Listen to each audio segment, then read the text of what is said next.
안녕하십니까. 지표로 보는 시장 해설의 권혁태입니다. 22년도 8월달 3주차 예측 하겠습니다. 일단 지난주에 되게 중요한 지표들이 많이 나왔었습니다.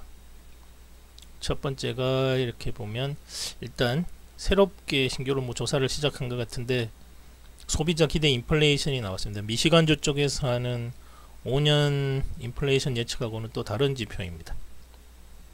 신규로 한 것 같은데 지금 약간 내려왔습니다. 일단 연준에서도 결국 소비자들이 어느 정도의 인플레이션을 예측하고 있는지 되게 중요하게 바라보기 시작한 것 같습니다. 그리고 두 번째로 중소기업 자영업자분들 이렇게 경기를 어떻게 보고 있는지 조사한 낙관지수도 거의 바닥을 찍고 살짝 반등했습니다. 물론 이제 물가라든가 이런 것들이 연속적으로 좋아져야 중소기업이나 자영업 하시는 분들도 미국 쪽에서 좀 시장을 보는 시각이 낙관적으로 괜찮다고 생각하게 변하게 되겠죠. 다음으로 비농업 부분 생산성입니다. 단위 노동 비용이 10% 이상 급등해서 당연히 좋을 수가 없는 상황입니다. 그렇지만 감소폭이 조금씩 줄어들고 있는 것은 좀 긍정적으로 봐도 괜찮지 않을까 생각합니다. 그리고 소매 판매인데요. 소매 판매가 갑자기 급락했습니다.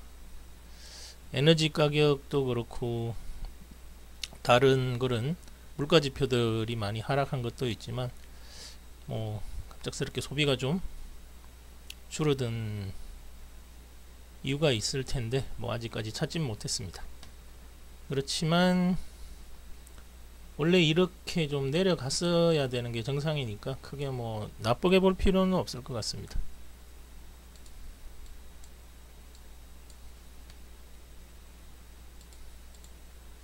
네, 다음으로 30년 주택담보대출 금리를 보시면 좀 내려왔다가 옆으로 횡보하고 있습니다. 주택시장의 화랑이 끝나간다는 얘기겠죠. 굳이 이렇게 높은 고금리에서 담보대출을 받아서 30년 동안 갚아 나가기에는 물론 중간에 리파이낸싱도 가능하겠지만 하여간 지금은 이 정도 금리에서 대출을 받아서 집을 산다는 것은 좀 무리겠죠. 6% 이상 넘어가면 어떤 지금 GDP가 6% 이상 넘어가서 거시경제 지표 하에서도 저 정도 이자를 내고 가처분 소득이 남아서 생활하는 게 쉽지가 않습니다. 다음으로 지난주에 핵심이었던 핵심 소비자 물가지수 에너지하고 푸드, 음식 가격, 음식료품을 뺀 지수인데 내려왔습니다. 월별 상승률이거든요. 월별 상승률인데 0.3%로 많이 내려왔습니다. 이게 이제 좀 내려와야 인플레이션이 추세적으로 잡혀간다 이런 게 되겠죠. 근데 아직까지 이걸 연준에서 말한 2분기 연속 감소해서 추세적인 움직임을 나타내는 걸로 보기에는 아직은 좀 무리가 있을 것 같습니다. 9월달에 나오는 물가지표까지 한 번 더 살펴본 후에 진짜 인플레이션이 줄어들고 있는지 아닌지 그거를 예측할 수 있을 것 같습니다.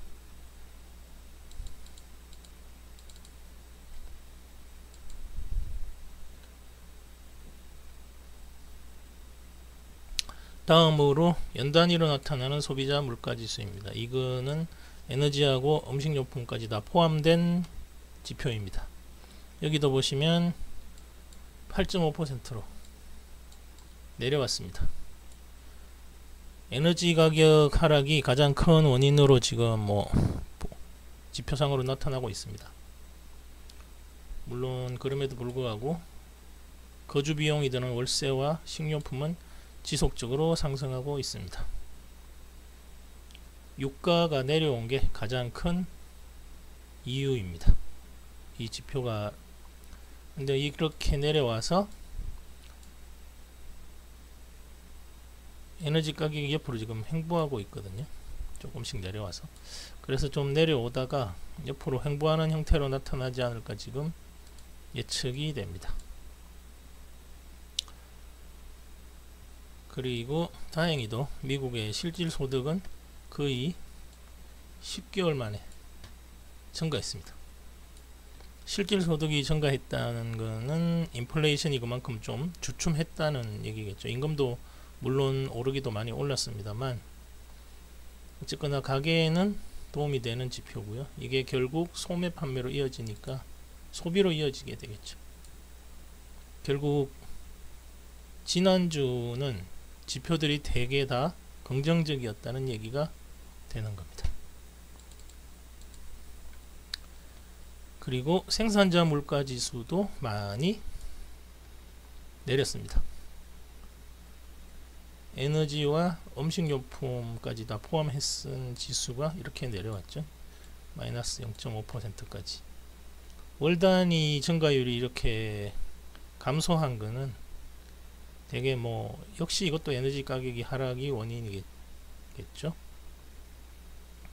그리고 옆에 보시면 핵심 생산자 물가 지수도 좀 옆으로 가다가 또 내려왔습니다.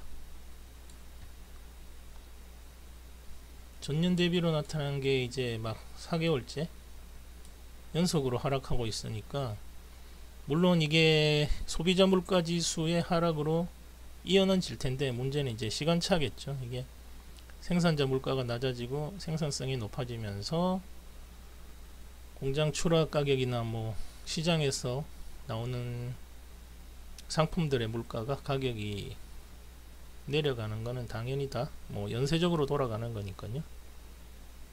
역시 이것도 다 긍정적으로 보시면 될 것 같습니다. 수입 물가 지수도